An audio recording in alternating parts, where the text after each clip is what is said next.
Due to the lack of reliable contemporary sources, it's hard to know exactly what happened when the Muslims entered the Iberian Peninsula, or why. However, a combination of possibly authentic contemporary sources and later written accounts give us an idea of what occurred, starting with the prior Muslim conquest of Maghreb and the ongoing Visigoth civil war in Hispania. While it's not crystal clear as to how the Visigoths in Hispania had turned on each other, it does seem evident that a civil war was afoot in the early 8th century. The Visigoth elites had been on a downward spiral for some time, and upon the death of their king, Witiza, the situation escalated rapidly. There was no clear successor, as none appeared to have majority support, although two contenders stood out in particular, Roderick and Aquila II. Sources conflict when it comes to who was, or if there was one single king at the time of Islam's entry into Spain, but it's generally believed that there was a state of royal division based on numismatic evidence. In this reality, Aquila would have ruled over the Ebro Basin and Septimonia, while Roderick managed the rest. It was Roderick, however, who proved most relevant in the events to follow.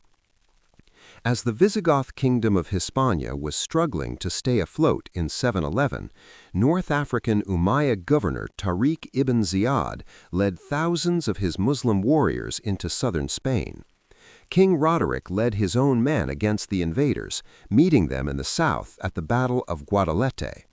Though there is a severe lacking of contemporary sources recounting the events of the invasion as a whole, we know that the Battle of Guadalete was decisive and brought about the death of the Visigoth king.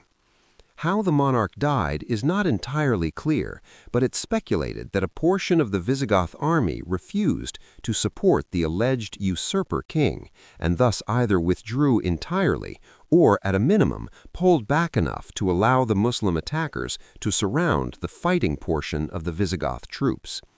The latter was then routed, and Roderick was slain in the final leg of the battle. Now the door was wide open for Tariq and his men to push forward. The surviving Visigoths remained divided and at odds with each other, and the Muslims soon gained reinforcements under the command of Musa ibn Nusair. Aside from a small region on the northern border, the Umayyads had seized the whole of the Iberian Peninsula in only a few years. Their next challenge was to set up a new administration to manage what would now be named Al-Andalus. However, this was not altogether difficult for the Muslims to do. While religions and cultural differences between the invaders and their victims were stark, much of the Visigoth elite hadn't cared all that much about supporting their kingdom anyway, and thus would do whatever they were asked in order to protect their own power. This led to a series of agreements between the Umayyads and Visigoths, which ultimately kept life fairly consistent for the conqueror's new Christian subjects. Many of the local Christians, nevertheless, would soon begin converting to Islam, though exact numbers are unknown, and Spain would remain under Muslim rule for centuries. From the Umayyad Caliphate to the Emirate of Granada, the Iberian Peninsula was becoming more and more Islamic. However, this was still a temporary status because, as we know, Spain would soon become synonymous with Christianity yet again. The Christian inhabitants of the region had been piece by piece chipping away at the Muslim rulers in Iberia in an effort known as Reconquista, starting back in the 8th to 9th century. In 1335, the Kingdom of Aragon was established on the east end of the peninsula by the Christian reconquerors, shortly followed by the formation of the Kingdom of Castile toward the center, which would eventually be sandwiched by the Christian Kingdom of Portugal. This left a relatively small chunk of Iberian lands to the Muslim conquerors, and internal strife was beginning to bubble with the remaining emirate. As the Muslim stronghold weakened, the Christian kingdoms were strengthening. In 1469, Ferdinand of Aragon and Isabella of Castile were wed, and the race was on to once and for all unite the Spanish lands. After convincing Pope Sixtus IV to deem the planned invasion a crusade, the Catholic monarchs, as they were often called, laid siege to the Muslim resistance. On January 2, 1492, the Sultan of the Emirate of Granada, Mohammed XII, finally surrendered his land to the Christian kingdoms, and just like that, Al-Andalus was no more. Nevertheless, the Islamic faith throughout Iberia didn't disappear overnight. At its peak, Islamic Spain had housed upwards of 5 million Muslims, and while the number had declined somewhat drastically by the fall of the Emirate of Granada, there was still at least 500,000 Muslims throughout the Al-Andalus lands.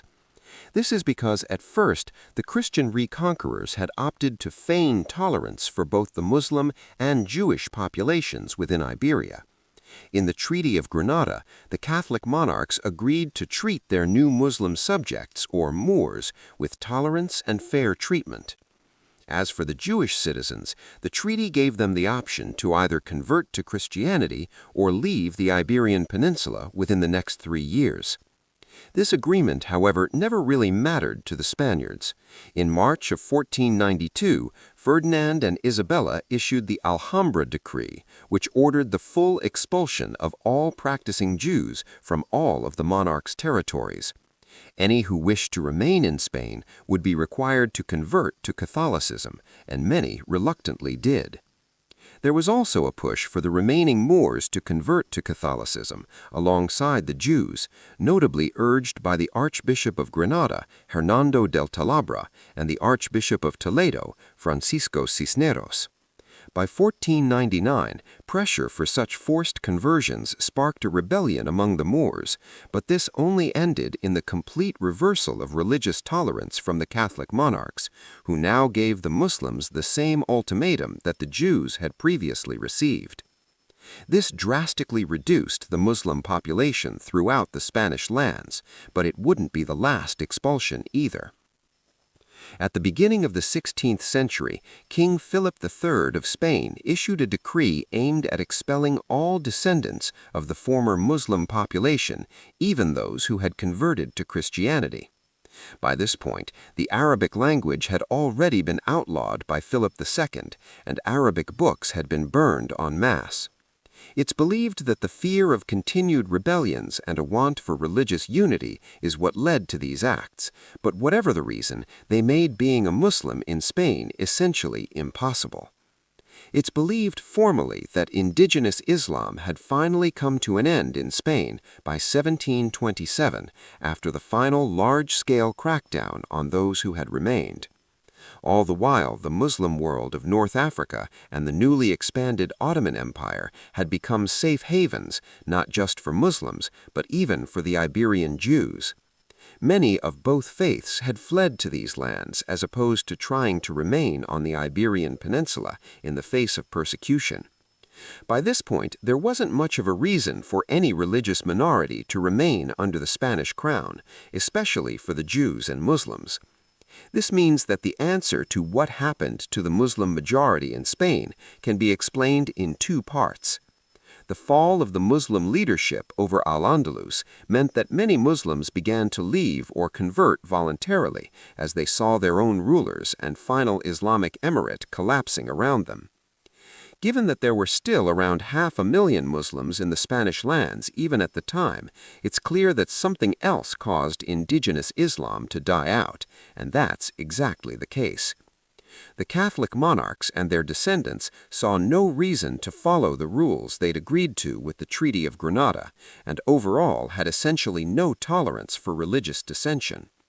Thus, the determination to force conversions and expel all Jews and Muslims who refused to become Catholic led to a stunning decrease in both populations.